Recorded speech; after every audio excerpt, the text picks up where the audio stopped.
नमस्कार। खड्गमाला का आगे का विषय,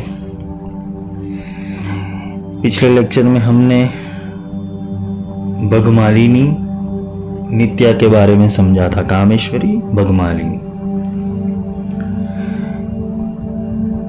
इच्छा शक्ति और क्रिया शक्ति और ज्ञान शक्ति। जीवन के अंदर एक बात समझना कि कोई भी प्रोसेस में हमारा माइंड जाता है, और क्योंकि आगे की जो नित्या है, आगे की जो नित्याएं है, वो पूरी प्रोसेस वर्क है। शक्तियों को चैनलाइज करके ऊर्जा का आविष्कार, एक प्रचंड ऊर्जा का आविष्कार, एक शस्त्र का आविष्कार कैसे करना है, वो ये स्तोत्र हमें सिखाता है।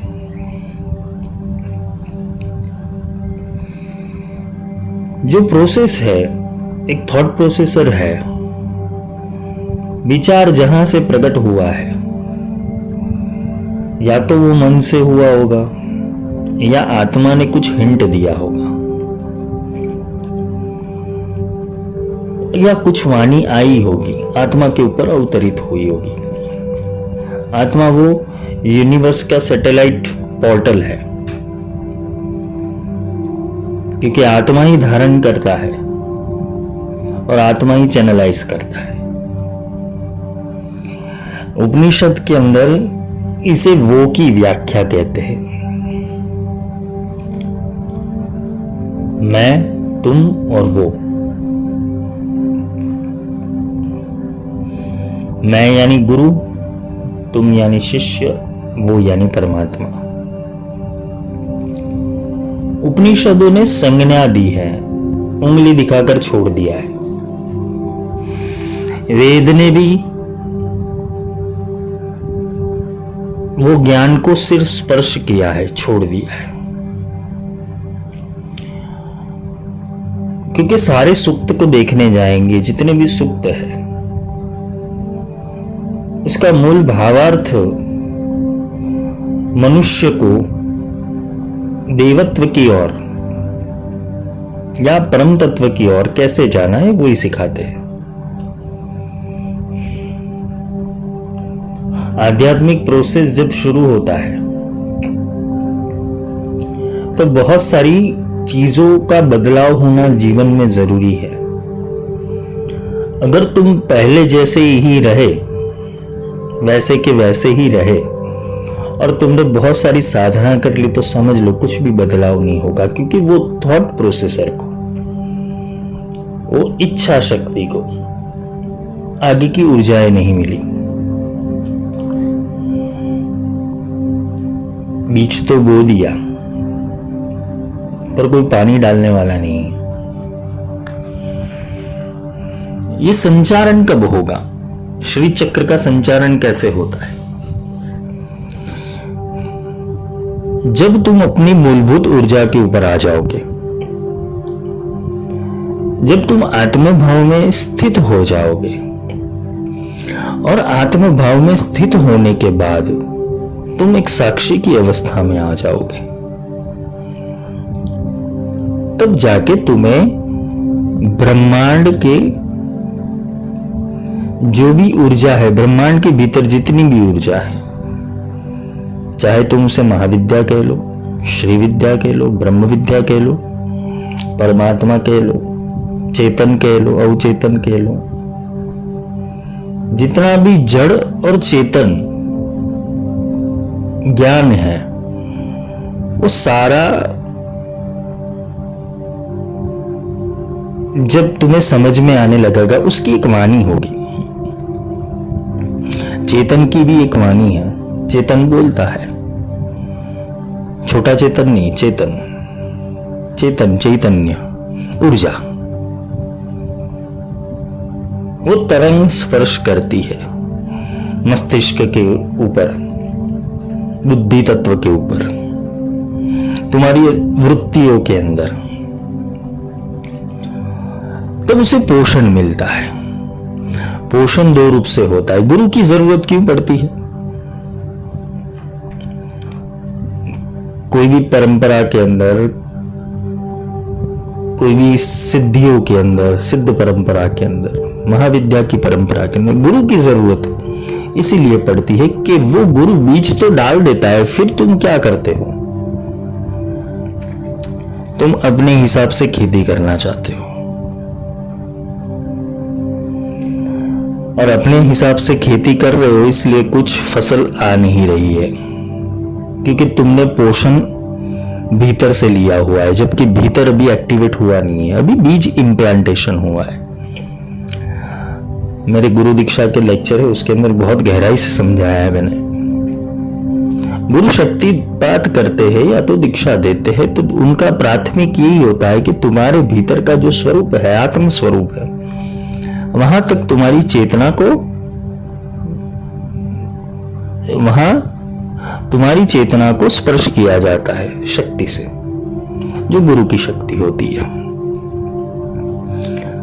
अब गुरु की शक्ति जब तुम्हें स्पर्श होने लगी तो तुम्हारे भीतर वो उत्कंठा जागने की जरूरत है कि भाई आगे का स्टेप कौन सा है, अभी आगे कैसे बढ़ा जाए, क्या सीखा जाए, किस पद्धति से मैं पूर्णत्व सिद्धि की ओर बढ़ूं। पर होता क्या है, तुम मंत्र ले लेते हो और भाग जाते हो अपने घर पे। गुरु का काम यहां तक नहीं है। गुरु का कार्य है तुम्हें हर एक चैनल से जोड़ना, तुम्हारा संचार करना। श्री चक्र संचारिणी में इसे ऐसे ही नहीं कहा गया है, वो गुरु के शक्तिपात से संचार किया जाता है। गुरु संचार कैसे करते हैं? एक संचारण होता है तुम्हारे डाउट्स को क्लियर करना, क्योंकि मुझे कचरा साफ करना है और तुम हो कि घर को गंदा लिए बैठे हो, उसके अंदर गंदगी करके रखी हुई है, बेफिजूल की चीजों को भी इकट्ठा किया है। किसी को संग्रह करने की आदत होती है, ये इकट्ठा कर लो, वो सारा कचरा तुम्हारे भीतर पड़ा है। गुरु को चाहिए कि तुम्हारी जमीन साफ होनी चाहिए तो कुछ इम्प्लांटेशन कर पाए। तुम्हारे पुराने विचार, पुराने थॉट्स, पुराने रीति रिवाज से तुम कर रहे हो। अभी फिलहाल हो क्या रहा है, लोग पुस्तक पढ़ते हैं, पुस्तक में से मंत्र निकाल देते हैं, मंत्र किसी एक अच्छे से फॉर्मेट के अंदर रेडी करके तुम्हें साधना पद्धति दी जाती है गुरु द्वारा, जो भी गुरु हो। फिर क्या करता है कि बेटा तुम इतने मंत्र की माला प्रतिदिन करना, वो शुरुआती तबक्का है, फर्स्ट स्टेप जिसे बोलते हैं लर्निंग प्रोसेस, लर्निंग लाइसेंस। अब होता क्या है, तुमने पहले स्टेप के ऊपर ही तुम्हें रहना कहां पर है, जूनियर केजी सीनियर केजी के अंदर। अभी डेली पढ़ाई होनी जरूरी है, कोर्स कंप्लीट करना है। तो कोर्स कैसे कंप्लीट होगा कि तुम कितना समझ रहे हो, वो गुरु को पूछना पड़ता है। गुरु के साथ तुम्हारा वार्तालाप जरूरी है, एनर्जी से नहीं। वो फालतू और बकवास बातें हैं कि मैं गुरु की एनर्जी से कनेक्ट हो गया तो गुरुजी मुझे स्वप्न के अंदर आकर, मनोभाव के अंदर आके मेरे से बात करते, ये सब सारे फालतू बातें इनिशियल स्टेज के ऊपर। इनिशियल स्टेज के ऊपर जो अभी तक कुछ समझा ही नहीं है, उसको मनोभाव में गुरु जाएगा कैसे? क्योंकि मैं शिक्षक ऐसा हूं कि मैं स्लो पढ़ाता हूं लेकिन पूर्ण पढ़ाता हूं, मेरे को कोई जल्दी नहीं है कि जल्दी जल्दी कोर्स खत्म कर लूं, तुम्हें 1 घंटे के अंदर पूरा खड़गमाला सिखा दूं। वो प्रोसेस मुझसे नहीं होता है, क्योंकि मैं बारीकाई जानता हूं कि कहां गलती होगी।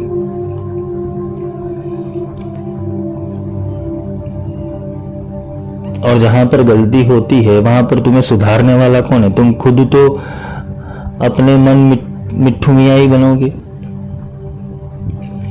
अपने मन को बोलोगे कि भाई ये कर लूँ, वो बोलेगा हाँ कर लो, ऐसा कर लूँ, हाँ कर लो, ऐसा चल लूँ, हाँ चल लो। भक्ति मन से हो रही है अभी तक, इसलिए कुछ फल नहीं मिल रहा है। गुरु ने वो टास्क कंप्लीट कर लिया है जिसे हम महाविद्या कहते हैं, जिसे हम ब्रह्म विद्या कहते हैं। वो टास्क उन्होंने कंप्लीट कर लिया उनकी लाइफ के अंदर। फिर तुम्हें फर्स्ट स्टेप के ऊपर, जब वो फर्स्ट स्टेप के ऊपर थे तो वो कैसे थे? क्योंकि गुरु भी कभी ना कभी तो शिष्य बना होगा। एक सच्चा शिष्य एक सच्चा गुरु बन सकता है। जिसने अपना शिष्य काल ही नहीं भोगा है वो गुरु कैसे बनेगा? क्योंकि उसको तो बारीकाई पता ही नहीं होगी। वो सीधा ही शास्त्रों को पढ़ने लगेगा, पुराणों को पढ़ने लगेगा, भगवत गीता को पढ़ने लगेगा, उसको बारीकाई पता ही नहीं है। उसने वो मंथन किया ही नहीं, समुद्र मंथन अपने भीतर, तो अमृत निकलेगा कैसे? तो ये समुद्र मंथन हुआ कैसे?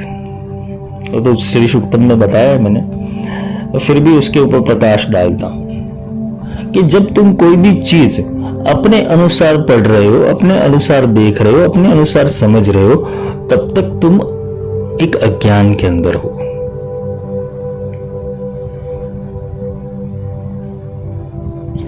अर्जुन का विषाद दूर करते करते करते करते कितने अध्याय चले गए। फिर भगवान ने वो विराट स्वरूप का दर्शन करवाया। तुरंत नहीं करवाया, क्योंकि तुरंत करवा देता तो वो अर्जुन की जो कैपेबिलिटी थी, उसकी जो रैम थी, वो सूक्ष्म हो जाती। क्योंकि जब अर्जुन गीता सुन रहा था कृष्ण के मुख से, तो जब विषाद योग चल रहा था तो वो पशु भाव में था। पशु से जब सांख्य योग में आया तो मानव रूप में आया। जब कर्म को समझा, कर्म संन्यास को समझा, आगे की योग समझता गया, वैसे वैसे उसकी क्रांति होती गई।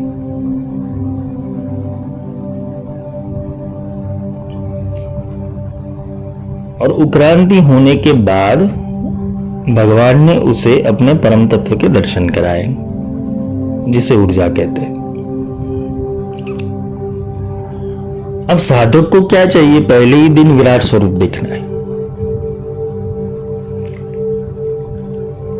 पहले दिन ही पीएचडी कर लेनी है। और उसको लगता है कि जो गुरु ने मंत्र दिया है, जो भी गुरु ने मंत्र दिया है या पुस्तक में लिखा हुआ मंत्र है, उससे मैं सब कुछ प्राप्त कर लूंगा। ये बात याद रखना, जब तक तुम्हारा शिष्य काल समाप्त नहीं होता है तब तक तुम्हें पूर्णत्व सिद्धि नहीं मिलेगी। तुम बीच में अभ्यास छोड़ के फिर खुद की कॉलेज शुरू कर दो, फिर तुम्हारा क्या हाल होगा? मुंगेरी लाल के हसीन सपने। आजकल लोगों का ऐसा ही हो रहा है। 1 महीना 2 महीना, बहुत से बहुत तो 6 महीना लोग थक जाते हैं।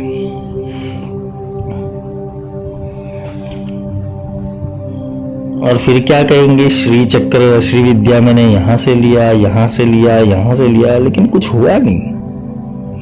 वो इसलिए नहीं हुआ कि तुमने पहले से पढ़ाई की नहीं, तुमने एबीसी सीखा नहीं। तो स्पेलिंग कैसे बनाओगे? और स्पेलिंग सीखे नहीं तो सेंटेंस कैसे बनाओगे? और सेंटेंस सीखे नहीं तो ऐसे कैसे बनाओगे?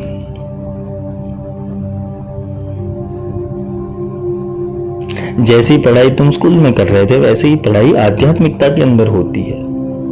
सूक्ष्म से शुरुआत होती है। क्योंकि गुरु जब बीज डालते हैं तो वो एक ही चीज कहते हैं, मेरे में से तू हो जा और तेरे में से मैं हो जाऊं। परस्पर देवो भव। जो मैं हूं वही तू हो जा, सीधा ट्रांसफर। पर ये होने के लिए तुम्हें एक प्रोसेस में से पसार होना पड़ता है। हम बदलते नहीं, हम क्या करते हैं, हम क्रियाओं को पकड़ के बैठ जाते हैं। आज एक शिष्य का, एक साधक का कॉल आया। उसने बोला कि मैं पहले गीता का बहुत बार रटन किया, बहुत बार पढ़ा गीता जी का बहुत अभ्यास किया मैंने, पर जो अब समझ आ रहा है गुरुजी, वो पहले नहीं समझ आया था मेरे को। अब मैं बहुत सूक्ष्म में पढ़ रहा हूं और मेरे को समझ आ रहा है सब। क्यों? उसने इतने सारे लेक्चर सुने मेरे, वो डेली सुनता है।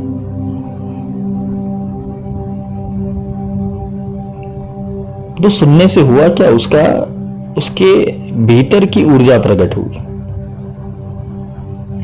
ऊर्जा प्रकट होने के ऊपर उसका क्षीर विवेक जागृत हो गया, और जागृत होने पर वो सत्य और असत्य के बीच में अभी भेद कर रहा है, उसे समझ आ रहा है।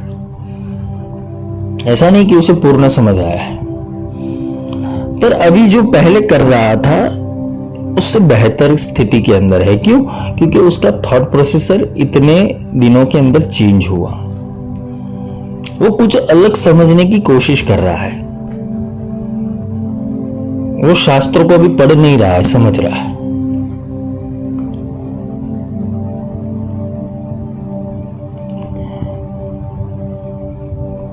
यही बात किसी भी विद्या में लागू होगी, चाहे वो श्री विद्या ले लो, बगलामुखी ले लो, छिन्नमस्ता ले लो, त्रिपुर भैरवी ले लो।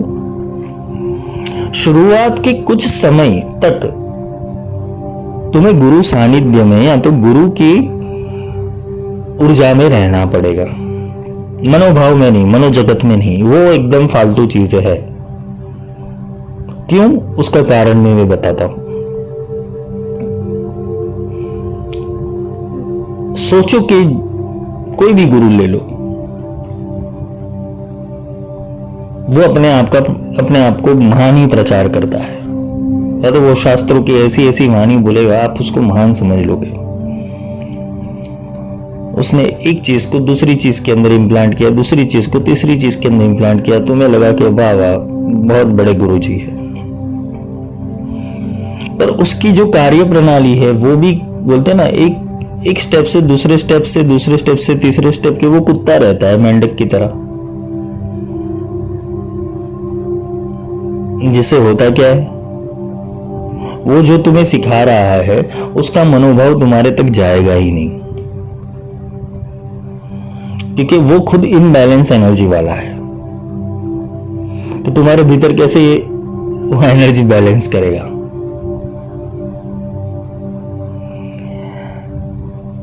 जब तक तुम्हारा संशय कटता नहीं, गुरु आगे नहीं ले जाएगा। तुम्हें एक दाखिला, जैसे मैथ्स के अंदर हम वो सम्स करते थे, एक सम तुम्हें 100 बार सिखाएगा, क्योंकि एक में तो समर्थ बनाओगे पहले, वही सिद्धि फिर आगे कार्य होगी। फिर तुम्हें ज्यादा 100 बार करने की जरूरत नहीं, तुम्हारा बेस कंप्लीट हो गया। इसलिए गुरु से वार्तालाप करना जरूरी है।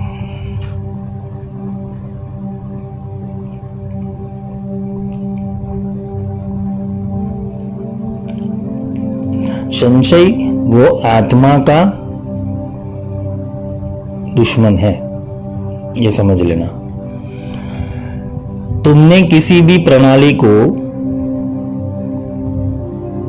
अपने मनोभाव से पकड़ के रखी है, और आत्मा को आत्मा उससे बोलते ना कि अनिभिज्ञ है। आत्मा उससे अलग है। किसी प्रणाली को पकड़ ले, लेकिन आत्मा को उसके बारे में कुछ पता नहीं है, तो समझ लेना पावर नहीं आएगा।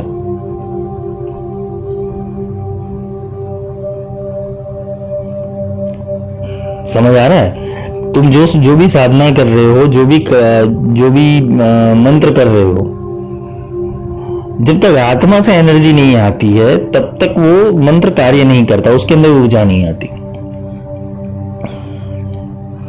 अब आत्मा के भीतर कैसे ऊर्जा आएगी?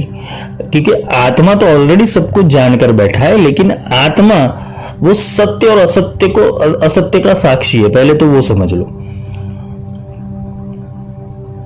आत्मा जल्दी किसी चीज के ऊपर रिलायबल नहीं रहता, इसलिए तुम्हें आत्मविश्वास नहीं आता कि मेरा कार्य होगा या तो मैं इसके अंदर चढ़ाई करूंगा। फिर जब तुम गुरु की वाणी सुनते हो तो गुरु तुम्हारे एक एक संशय को काटता है, वो आत्मा तक पहुंचता है अपनी वाणी द्वारा। और जैसे जैसे वो अपनी वाणी द्वारा तुम्हारे आत्मा तक पहुंचेगा तो आत्मा की थोड़ी जागृति होनी शुरू हो जाएगी। फिर तुम्हारा प्रोसेस जो प्रणाली है उसके ऊपर वो थप्पा लगाएगा। कौन? आत्मा। फिर तुम्हारा आत्मविश्वास जनरेट होता है और आत्मविश्वास जनरेट होने पर तुम्हारी कार्य प्रणाली सिद्ध होने लगती है। आत्मा का विश्वास, आत्मविश्वास यानी ऐसा नहीं कि मन से तुमने बोल दिया हाँ मैं तो कॉन्फिडेंट हूं, हो जाएगा कार्य। फिर एक दो बार होता है, तीसरी बार में फिर तुम गिर जाते हो वापस, साइकिल से नीचे गिर जाते हो। खड्डे में कैसे चलाना है, ब्रिज के ऊपर कैसे चलाना है, बम्पर आए तो कैसे चलाना है, कहाँ ब्रेक लगानी है, कहाँ पैडल ज्यादा स्पीड से करनी है, कहाँ टर्न लेना है, ये सारी एक्सरसाइज है ना गुरु सिखाते हैं तुम साधना मार्ग में।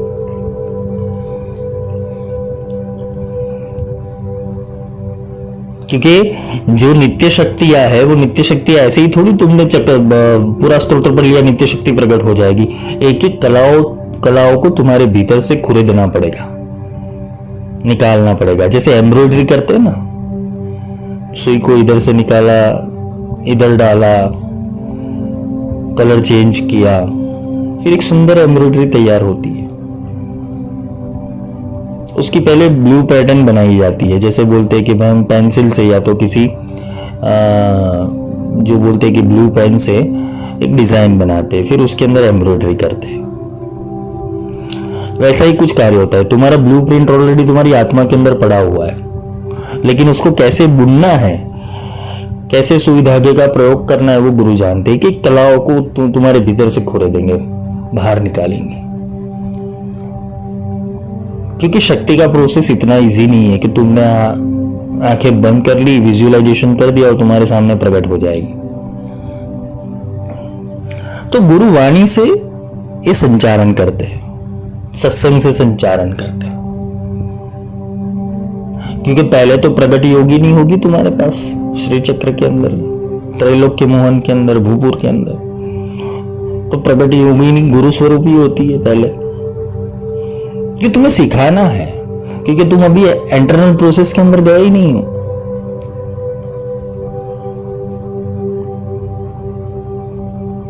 गुरु क्या कहते हैं? सीधी बात, नो बकवास।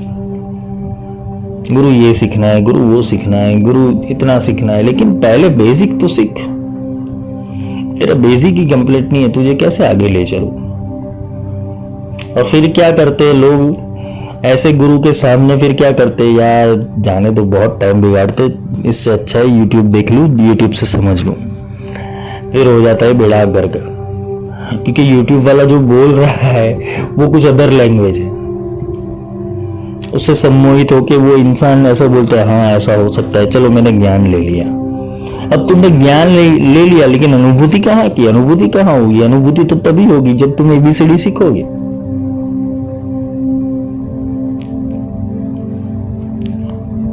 और ABCD सीखने के ऊपर ही तुम स्पेलिंग बना पाओगे।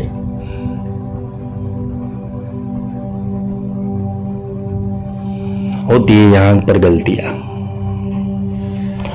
ये कोई क्रैश कोर्स नहीं है कि तुमने 5 दिन, 6 दिन, 7 दिन, 10 दिन के अभ्यास से तुमने सीख लिया, ऐसा नहीं है। तुम्हारी रोज ऊर्जा के साथ अलग अलग कहानी होती है। साधक की कहानी रोज ऊर्जाओं के साथ अलग होती है। नित्य शक्ति बोला है, ये 16 श्री विद्या के अंदर एकदम से लेकर पूर्णिमा तक, पूर्णिमा से लेकर अमावस्या तक इसका क्रम रहता है। 16 है।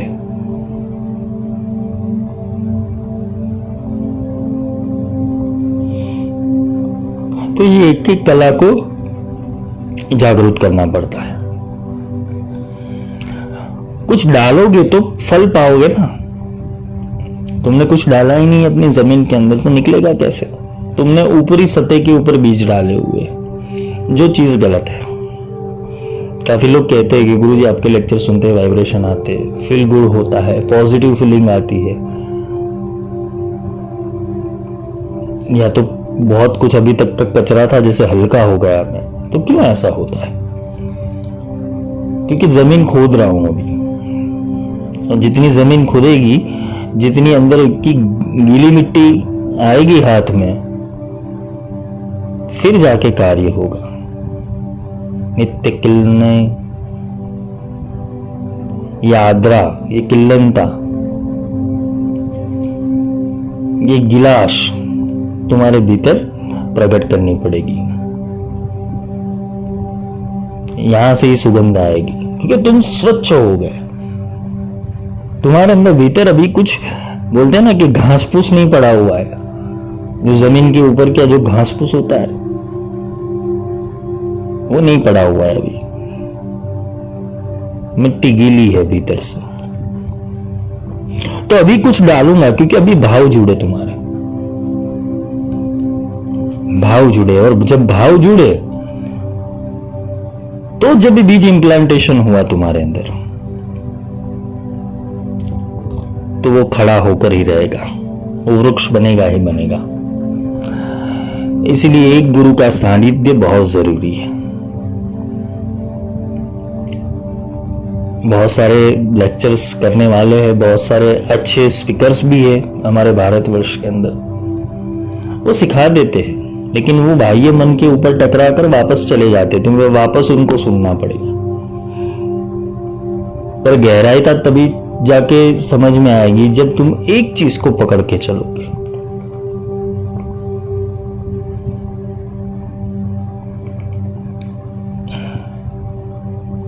तुभ्यम नमामि।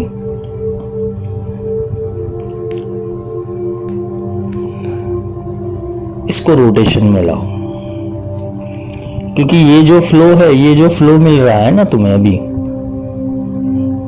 ये सीधा संवाद है। यही संवाद को लोग आगम निगम तंत्र कहते हैं।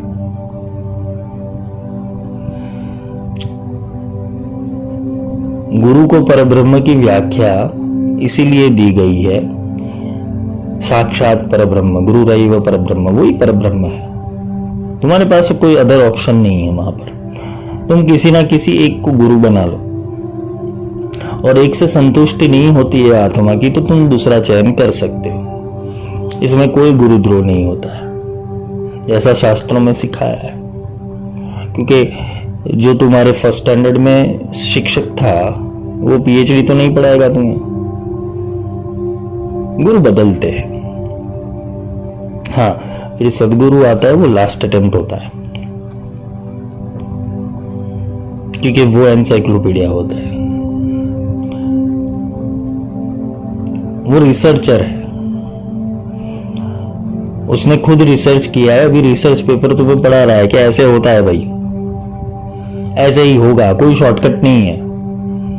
तुम बचपन से आइंस्टाइन या न्यूटन नहीं बन सकते।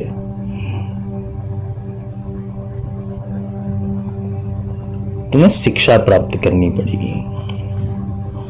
और लोगों को क्या है, शिक्षा प्राप्त करने के अंदर ही प्रॉब्लम आती है। कितने कौन सुने यार 1-2 घंटे के लेक्चर रोज। इससे अच्छा है कि आंखें बंद करके मेडिटेशन कर ले, ध्यान कर ले। तो ध्यान में क्या करना है वही नहीं पता है। शब्द बिना है सुरता अंदरी। ध्यान में क्या करना है वही नहीं पता है। किस पर ध्यान लगाओगे? मनोकल्पित चित्रों के ऊपर तुम ध्यान लगाते हो, और फंसते कहां पर हो? चित्रों के अंदर। जेती मन की कल्पना काल कहावे सोए। जो भी मन की कल्पनाएं वो मन घड़त कल्पना ही है सिर्फ। शिव जी एक फोटो के अंदर ऐसे दिखते, दूसरे फोटो के अंदर ऐसे दिखते, किसी के अंदर गंगा धारण की है, किसी के ऊपर नंदी के ऊपर है। वो चित्रकार की कल्पना है। कैलाश पर बैठे हुए महिम्न स्तोत्र करेंगे फिर। पर पहला श्लोक है महिम्नम पारम तेम परम विदुषो यद्य सदसि। परम विदूषक है, कैसे पहचानोगे? उसका तो कोई स्वरूप ही नहीं, विदूषक है। विदूषक यानी क्लाउन, कोई भी रूप धारण कर सकता है। विचित्र वेशाय संभवाय मनोभवाय, संभव है अगर मन में भाव है तो। संभवाय च मनोभवाय च। पर ये प्रॉब्लम यहां पर आती है कि तुम परमात्मा, या तो जो पहले तो आत्मशक्ति से जोड़ो, आत्मशक्ति के बाद परमात्मा की खोज लगाओ। पहले तो तुम कौन हो वो जान लो, वो जानने के बाद तुम परमात्मा में डुबकी लगाओगे तो तुम्हें उसका अगाध सागर का पता चलेगा। सांख्य योग तो समझना पड़ेगा पहले, फिर विभूति योग समझ में आएगा ना, फिर भक्ति योग समझ में आएगा। भक्ति किसकी करनी है वही नहीं पता है। राम की भक्ति करे, कृष्ण की करे, शिव की करे, दुर्गा की करे, सब एक है। मुझ में ब्रह्मा, मुझ में विष्णु, मुझ में शिव है, मुझ में शक्ति, फिर मैं काहे मंदिर जाऊं, फिर मैं काहे तीर्थ नाऊं। पर तुम्हें सिखाया उल्टा गया तो हम भी क्या करें? और ऐसी वाणी बोलिए, अगर हम ऐसी वाणी बोलते तो लोग क्या कहते हैं? अधर्मी है। सत्य सिखाओ तो अधर्मी है। और इसको ही कोई हीलर और जो रेकी वाला होगा या तो जो हीलिंग प्रोसेस वाला होगा वो एनर्जी का फॉर्म देगा, एनर्जीज, तो तुम वहां पर सत्य मानोगे। कैसी उल्टी धारा है हमारी जीवन की।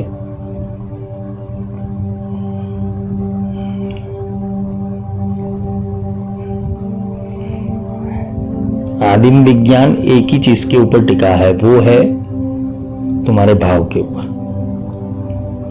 तुम जिस के ऊपर भाव डालोगे वो प्रकट होता रहेगा, वो चलता रहेगा। इसीलिए एक ही चैनल में जुड़ना है। भेरुंडे,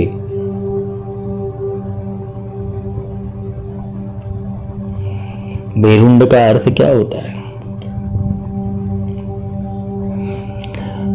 जिसे हम गरुड़ बोलते हैं, गिद्ध बोलते हैं, जटायु होगा, जो पक्षी है। पक्षी का अर्थ ये है, पक्षी का अर्थ ये नहीं कि तुम्हें पक्षी बन जाना है। पक्षी का अर्थ ये है कि तुम्हारी सोच बहुत ऊपरी लेवल की होनी चाहिए। हंस की तरह तुम्हें सोचना है। हंस यानी जो सिर्फ मोती खाता है। मोती का अर्थ ये ज्ञान की पिपासा वाला, ज्ञान की प्यास वाला, सत्य की प्यास वाला। मरजीवा होता है ना, वो डुबकी लगाता है समुद्र के अंदर और मोती लेकर आता है। वो डुबकी लगाता है तो मिलता है। हमें कहाँ है? हमें तो समुद्र के किनारे जाके फोटो सेशन करना है। 4 अच्छे जटा माला तिलक वाले बाबा मिल गए, हम लोग फोटो सेशन करवाने बैठ जाएंगे उनके पास। और गुरुजी आपके साथ एक फोटो, ये दूसरे गुरु को पकड़े, गुरुजी आपके साथ फोटो, ये पूरा एल्बम बनाएंगे लोग। मैं इतनों को जानता हूं, इतना ज्ञानी हूं, इतने ज्ञानी जनों के बीच में रहता हूं, फोटो सेशन पूरा एक एल्बम बनाएंगे। उसको सारा ज्ञान होगा, रामचरितमानस में क्या है, गीता में क्या है, गुरु ग्रंथ में क्या है, सबका ज्ञान लेके बैठेगा। लेकिन उसके जीवन के अंदर उजास नहीं होगा। वह जीवन में बोलते हैं ना कि वो आध्यात्मिक रूप से प्रगति करने वाला नहीं होगा। वो अगर उसको मिल गया होता कोई तो वो एक जगह पे रुक जाता, वो भटकता नहीं। फिर ये भेरुंडे यही सिखाता है। ये जो पक्षी है वो आकाश में सबसे ऊंचाइयों के ऊपर उड़ने वाला है। वहां फिर जो दूसरे पक्षी है ना वो नीचे होते। जो दूसरा पक्षी मंडल है, चिड़िया है, काग है, समड़ी है, कबूतर है, ये सब नीचे रह जाते हैं।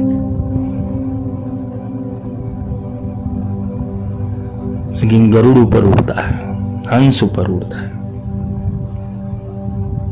हंस का अर्थ ये नहीं, हंस देखने जाए तो वास्तविक रूप से हंस इतना उड़ नहीं पाता है, लेकिन हंस का अर्थ हमारे जो शास्त्रों के अंदर बताया गया है, परमहंस, हंस, परमहंस के हंस होते हैं, हंसों की सेना होती है, शांति प्रिय, ज्ञानी, उसे बोधि अवस्था कहते हैं।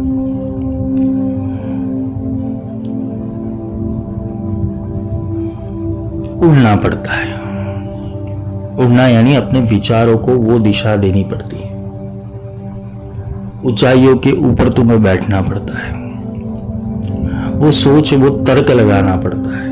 ये नित्य शक्ति भेरुंडे क्या है?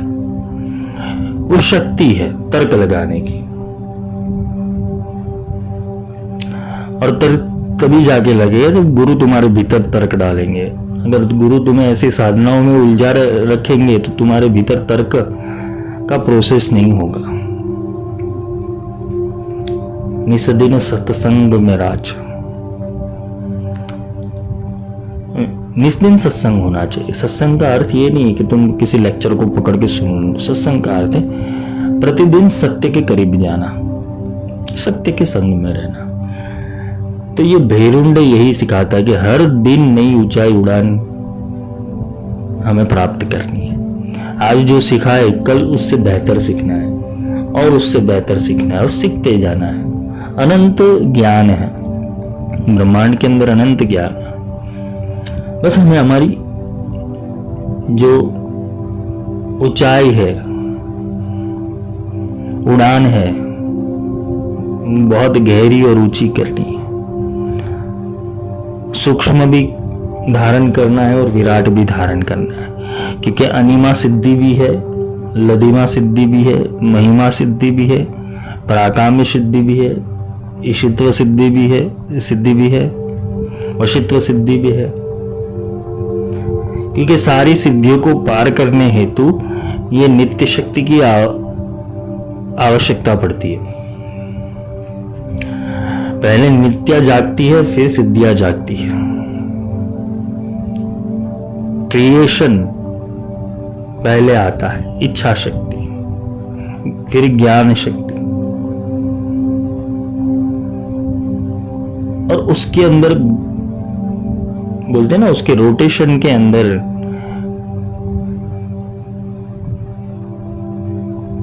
रोज बरोज नई एक ऊंची उड़ान भरनी, नई सोच लानी कि आज इसको मैं किस रूप से समझूं, किस रूप से सीखूं। क्योंकि तुम्हारा तर्क अगर बड़ा नहीं हुआ तो तुम्हारी ये भेरुंड की शक्ति प्रकट नहीं होगी। भेरुंड में यही सिखाता है कि तुम तुच्छ मानवी नहीं हो, तुच्छ पक्षी नहीं हो, तुम आकाश के वो खग हो, वो खगाधीश हो, वो खगेश हो, जो अपने पंखों से कहीं पर भी जा सकता है। मन के भीतर भी पंख है, मन के भीतर भी बोलते हैं ना कि अच्छे अच्छे अलग अलग वैरायटी के पंख है मन के पास। तो वो क्या करते हैं, कभी इधर दिशा, कभी पूर्व में जाएगा, कभी पश्चिम में जाएगा, कभी उत्तर में जाएगा, कभी दक्षिण में जाएगा। जबकि गरुड़ होता है वो सीधा ऊपर रॉकेट की तरह उड़ता है, ऊर्ध्वामनाय। ऊर्ध्वामनाय वाला जो साधक होगा वो इस सारे द्वंद्वों से पहले दूर हो जाएगा, वो सत्य की ओर बढ़ेगा, और सत्य ऊपर की ओर है। ऊपर यानी मूलाधार से ऊपर, सहस्त्रार में, और सहस्त्रार से ऊपर वहां पर पड़ा हुआ है सत्य, वहां से उड़ान करनी है। तो ये उड़ान करने वाली कौन सी शक्ति है तुम्हारे भीतर? प्राण शक्ति, जिसे गंड भेरुंड भी कहते हैं। शेन कानन मर्दय मर्दय मुखम उत्पाटय उत्पाटय पात्रम पुरय पुरय यस सर्वम कथय कथय। ये शेन जब ऊपर उठता है, प्राण शक्ति जब ऊर्ध्व वहन करती है, मुखम उत्पाटे उत्पाटे, सहस्त्र को भेदन करके ऊपर जाती है और फिर वो ऊर्जा को, वो तार को नीचे ले आती है, ब्रह्म के तार को।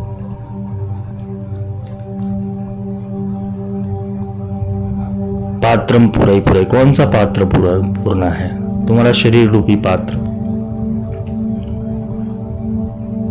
तुम्हारे सहस्त्र दल के भीतर के कोशों को संचारण करना है। पात्रम पूरा ही पूरा। यह सर्वम कथाई कथाई। जो भी ज्ञान है, जो भी बोध है, वो मुझे प्राप्त होना चाहिए। तो भेरुंड की शक्ति यही है। भेरुंड तभी जाके प्राप्त होगा जब तुम गुरु के तर्क से तर्क मिलाओगे। गुरु का तर्क जहां तक जाता है वहां तक तुम्हारा तर्क जाना चाहिए।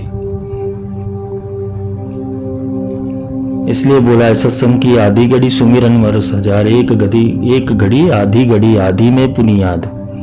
कबीर सत्संग साधु का कटे कोटि अपराध। ये तुम्हारे करोड़ों अपराध काट देगा, क्योंकि तुम्हें सत्य पता चल जाएगा। तुम इतना ट्रैवलिंग करके नीचे आओ, तुम्हें अपना बोध है ही नहीं। और बोध ना होने पर होता क्या है? तुम्हारी गति संसार की, और संसार के प्रति, संसार की जो माया है, योग माया है, उसके प्रति चली जाती। तुम बहुत सारी चीजों में, बहुत सारे विषय वस्तु के अंदर सम्मोहित हो जाते हो, सम्मोहन चक्र के अंदर फंस जाते हो।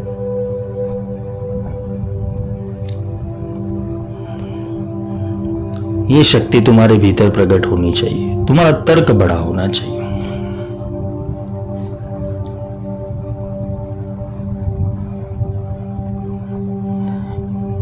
नित्य किल्लने का अर्थ क्या है? आर्द्रता। वो मैंने आपको समझाया, आर्द्रता। तुम्हारे भीतर भाव का प्रागट्य होना चाहिए, नित्य भाव का। नित्य तुम्हारा हृदय वो परमात्मा के लिए जोर जोर से चिल्लाता होना चाहिए। जैसे तुम अपनी प्रेमिका के लिए कर रहे हो, प्रेमी के लिए कर रहे हो, वैसे ही परमात्मा के लिए, भगवती के लिए, उस शक्ति के लिए, वो ऊर्जा के लिए तुम्हारा हृदय फ्लो में होना चाहिए, आर्द्र होना चाहिए। तुम्हारे भीतर करुणा होनी चाहिए, तुम्हारे भीतर दया होनी चाहिए।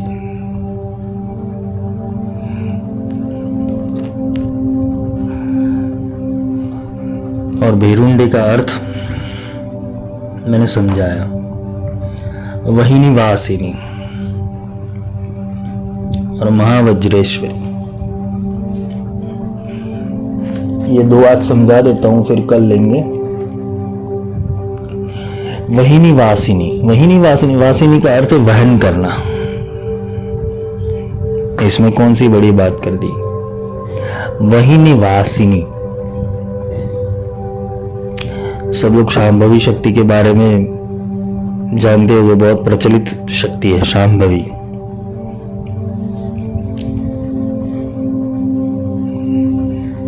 फोटो रख देंगे, हाथ ऊपर कर दूंगा, ये शांभवी मिलती जाएगी। ऐसा शांभवी का अर्थ और वहिनी वासिनी, वहन करने वाली शक्ति, ये वहिनी हो गई। और जो वहन करने वाली शक्ति है, उसके अंदर वास करने वाली, उसे वहिनी वासिनी कहते हैं।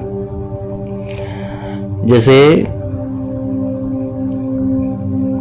मेरे व्हाट्सएप के ऊपर से मैंने कोई ऑडियो या तो वीडियो आपको भेजा, उसका जो डेटा होगा वो ट्रांसफर हो रहा है नेटवर्क टू नेटवर्क। फिर वो नेटवर्क से, वो बोलते हैं ना कि जो इंटरनेट है वेब से जुड़ेगा, वेब से नेटवर्क में आएगा, और नेटवर्क से फिर कहाँ जाएगा? आपके मोबाइल में। फिर उसकी जो सपोर्टेड फाइल होगी उसके हिसाब से वो अपीयर होगा। ऐसे ही वहिनी वासिनी है। इसको हम गीता में समझे, गीता के अध्यायों के अंदर समझने जाए वहिनी वासिनी को,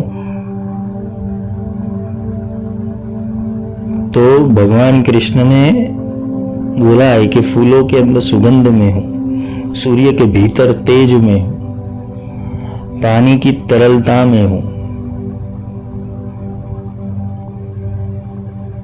वायु का विस्तरण में हूं, वायु की गति में हूं। ये जो मैं शब्द है, जो वहन तो करता है, सुगंध आ गई, लेकिन सुगंध को वहन करने वाली शक्ति अगर उसके अंदर ना हो तो सुगंध किसी काम की नहीं। ऐसे ही सूर्य का प्रकाश पृथ्वी के ऊपर आ तो रहा है, लेकिन उसको वहन करने वाली शक्ति ना हो तो तुम्हें एक सिर्फ बल भी लगेगा सूर्य। तुम उसके तेज को, उसके प्रकाश को, उसकी किरणों को, उसके रंग को पहचान ही नहीं पाओगे। वही निवासिनी, वहन करने वाली जो शक्ति उसके अंदर वास करने वाला। जैसे शब्द हो गया, उसके भीतर नहीं शब्द, उसकी चेतना, इसे बोल सकते हैं कि प्राण की चेतना, दैट थ्री एलिमेंट।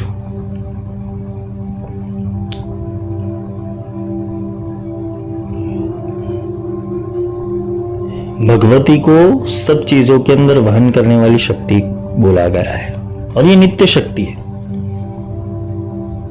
तुम जो देख रहे हो उसके अंदर भी कोई शक्ति वहन कर रही है, जो तुम सुन रहे हो उसके अंदर भी कोई शक्ति वहन कर रही है, तुम कुछ बोल रहे हो उसके अंदर भी शक्ति वहन कर रही है, तुम कुछ सोच रहे हो उसके अंदर भी शक्ति वहन कर रही है, और सबका ट्रैवलिंग हो रहा है।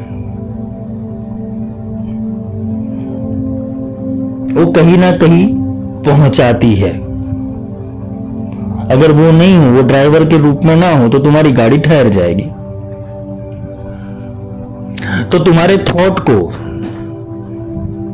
वो भेरुंड हमने समझ लिया, वो भेरुंड को वो तर्क तक पहुंचने के लिए, और तर्क को, वो ज्ञान को, वो बोध को साक्षात्कार में लाने के लिए वहिनी वासिनी का प्रयोजन होता है।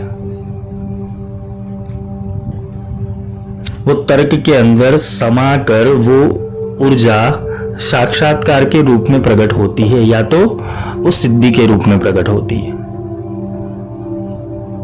यानी ऊर्जा का ट्रांसफॉर्मेशन होता है।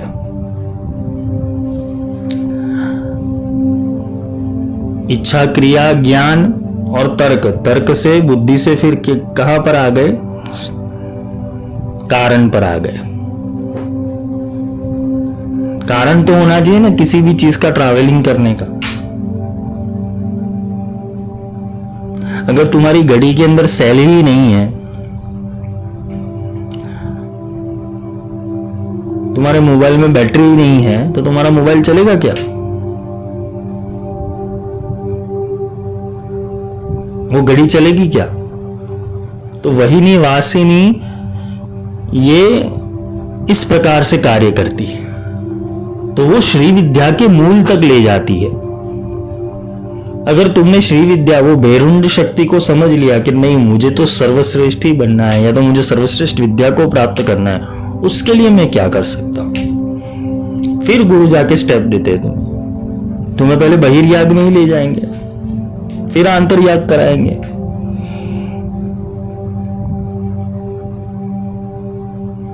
आंतरयाग कैसे होता है समझना है?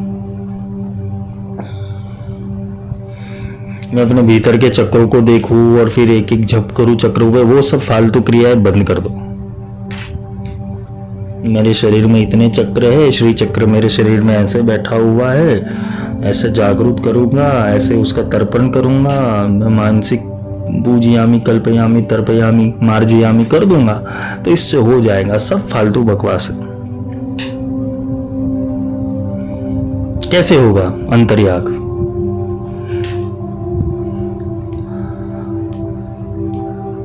वैश्वानर जात वेद या वह लोहिताक्ष सर्वकर्माणि साधय साधय इदम अग्नि स्वाहा। वो अग्नि को प्रकट करना पड़ेगा तुम्हारे भीतर। तुम्हारा अंतर्याग सत्संग से ही हो जाएगा, तुम्हें कुछ बाहर करने की जरूरत ही नहीं है। ये जो तुम पुस्तक पढ़ रहे हो, पुस्तक पे ये जो ज्ञान मिल रहा है, तुम्हें शब्दार्थ मिल रहे हैं, क्या तुम्हारा तर्क वही निवासी तक पहुंच जाएगा? गुरु के संपर्क में जो ऊर्जा है वहां से पहुंचेगा। इसलिए बोला है कि शास्त्र भी अगर पढ़ना है तो गुरु अनुमति से पढ़ो या गुरु के सामने पढ़ो।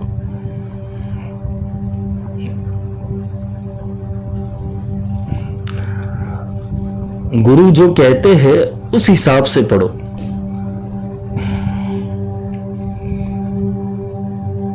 क्योंकि पढ़ना जरूरी नहीं है, समझना जरूरी है।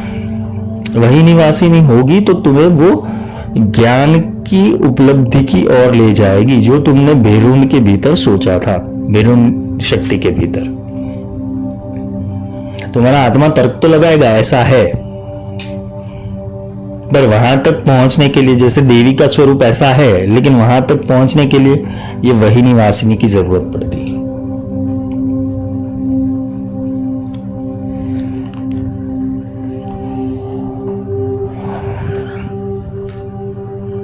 वही निवासिनी के बाद कौन सी आती? महावज्रेश्वरी। वज्र और महावज्र, वज्र यानी कि इंद्र का शस्त्र। महावज्र कौन सा है?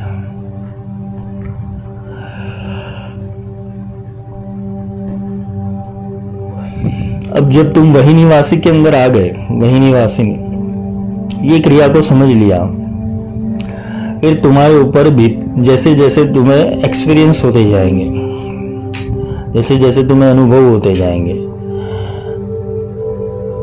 तुम्हारे संकल्प और सूक्ष्म और स्थिर होते जाएंगे। तुम एक एटम के रूप के अंदर तुम अपनी सुरता को ले जाओगे, जिसे ध्यान कहते हैं। क्योंकि तुम्हें अभी एक्सपीरियंस होना शुरू हो गया है वो फ्रीक्वेंसी का, वो भगवती की ऊर्जा का तुम्हें एक्सपीरियंस होना थोड़ा थोड़ा शुरू हो गया है। और ये वही निवासिनी तुम्हारे भीतर 24 घंटे वहन करती रहती है, तुम्हारी ऊर्जाओं को वो स्पंदित करती रहती है। और जैसे जैसे वो स्पंदित करती रहती है उसकी ऊर्जा और बढ़ती है, और वो साइकिल ऊर्जा का बढ़ता है और एक चक्र घूमता है। इसे तुम्हारी बोलते हैं कि तुम्हारा मुहावरा सिद्ध हो गया, और अब तुम्हारा ज्ञान अड़िग हो गया, क्योंकि एक्सपीरियंस, सेल्फ एक्सपीरियंस हो गया ज्ञान।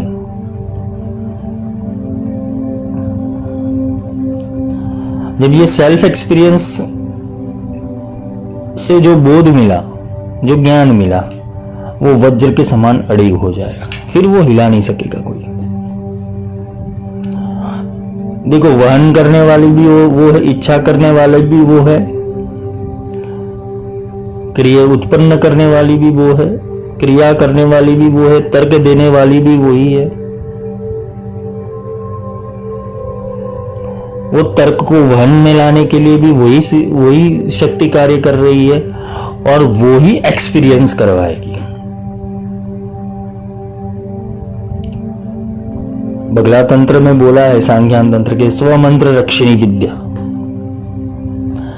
वो उसको वही भगवती को वही जान सकता है कि जो भगवती स्वयं चाहती हो। भगवती ने अगर चाहा कि तुम्हें ज्ञान प्रदान करना है, तुम्हारे तक पहुंचना है, तुम्हें उपलब्धि करवानी है, तुम्हें उसके स्वरूप के बोध तक जाना है, तो ही संभव है। सब कुछ उसके ऊपर है। इसलिए मूल प्रोसेस कौन सा है? समर्पण। नमः त्रिपुर सुंदरी, नमः, प्रणाम, स्वीकार करो। मैं नमन करता हूं, मैं समर्पण करता हूं। मैं अपनी मन, बुद्धि, चित्त, अहंकार को बाजू में रखकर सर्वार्थ रूप से आपकी शरण के अंदर हूं। तुम्हें कुछ करना ही नहीं है। प्रॉब्लम यह है कि तुम करने बैठते हो। क्या एक एक बिंदु लेके तर्पण करने का, ठीक है, वो बाहर याद के अंदर शुरुआत में सिखाया जाता है, पर जब कार्य तुम्हारा आत्मा जब बोलते हैं ना कि आत्मा के पॉइंट के ऊपर जब तुम आ जाते हो, फिर तो वो शक्ति खुद कार्य करती है तुम्हारे अंदर।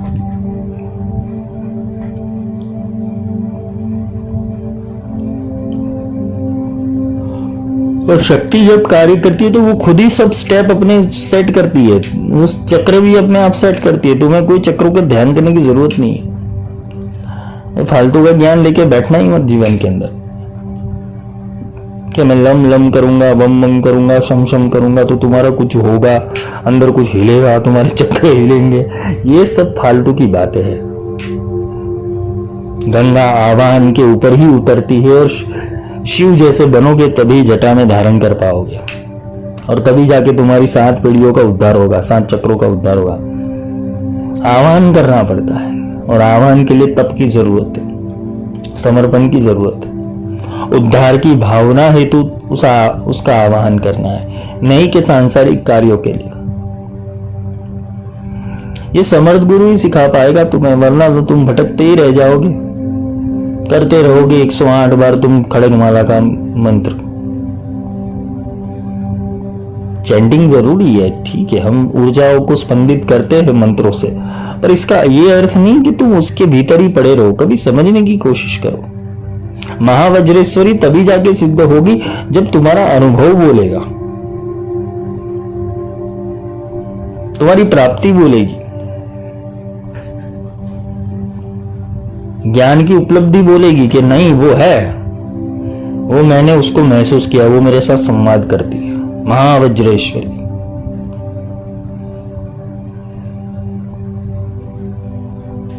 वो ठोस ज्ञान तुम्हें मिल जाएगा महावज्र के रूप के अंदर, कि तुम्हारे ज्ञान को कोई काट नहीं सकेगा फिर, क्योंकि तुम सेल्फ एक्सपीरियंस से बोल रहे हो, आत्मा के एक्सपीरियंस से बोल रहे हो, आत्म साक्षात्कार से बोल रहे हो, फिर तुम्हारा ज्ञान कोई काट नहीं पाएगा। महावज्रेश्वरी सिद्ध हो गई, समझ लो। वो थी पढ़ पढ़ जगमुआ पंडित बयाना कोई, 2.5 अक्षर प्रेम के पढ़े सो पंडित हुए। ये इससे प्रेम करना है, और हम करते क्या है,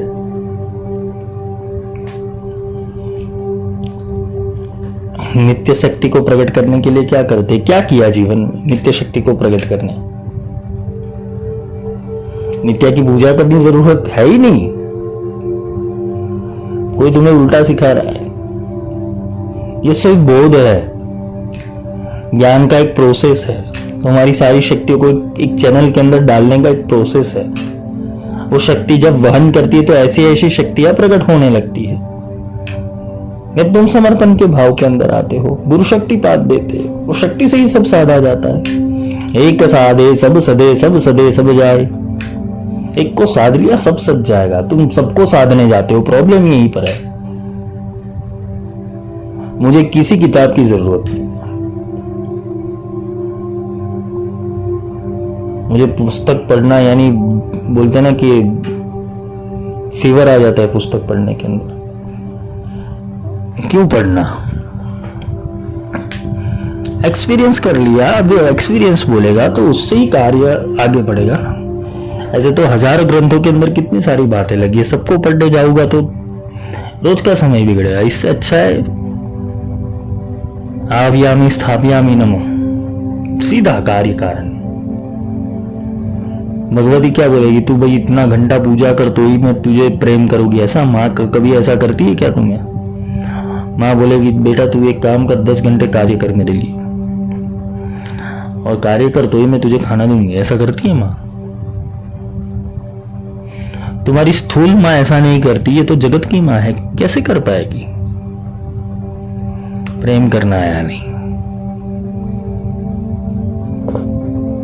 तो महावज्रेश्वरी वही है कि जो तुम्हें सिखाती है ठोस ज्ञान के ऊपर कैसे आया जाए, तुम्हें ठोस अनुभूति के ऊपर ले आती है। फिर इससे आगे बोलते हैं ना क्या होगा, कौन प्रकट होगा?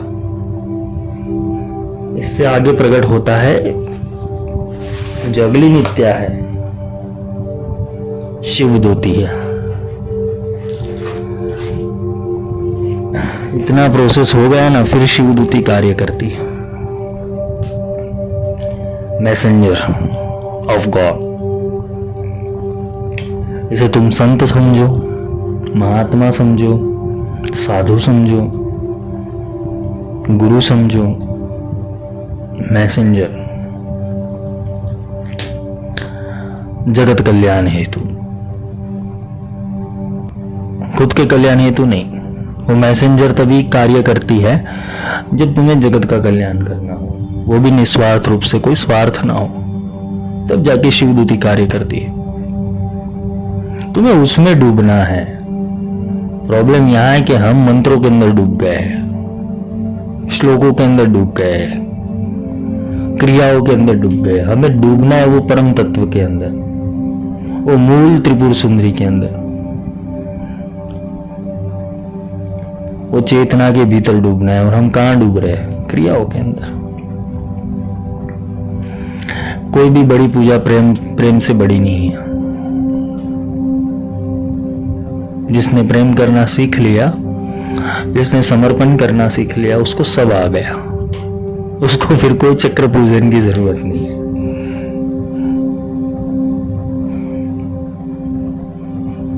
जिसने भी पाया है ना, प्रेम से पाया है। संतों ने अपनी वाणियों के अंदर बोल दिया है। तुमने शायद दत्त बाबू ने पढ़ी हो तो उसके अंदर बोला है, जय योगेश्वर दत्त दयाल तू जय एक जग मां प्रतिपाल। वो एक ही है। वो कभी राम बनती है, कभी कृष्ण बनती है, कभी काली बनती है, कभी बगलामुखी बनती है, कभी शिव बन जाती है। एक ही है। और वो एक को जानने के लिए ही गुरु की जरूरत पड़ती है।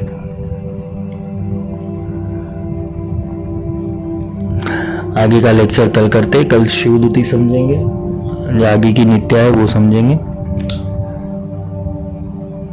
मेरे लेक्चरों के अंदर ब्रेक हो जाता है थोड़ा, क्योंकि अभी समय सिचुएशन ऐसी चल रही है, ये समय नहीं मिल पाता। नहीं तो ये तो मेरा सबसे फेवरेट काम है, इससे मैं अलग रह नहीं सकता। और जितने लोग सुन रहे हो तो भगवती की वाणी को आगे बढ़ाए, लोगों को सत्य तक पहुंचाने की प्रयत्न कीजिए। तुम समझे हो तो ही आगे भेजना, अगर तुम नहीं समझे हो तो पहले तुम समझ लेना। तो कल मिलते हैं। जय माई की।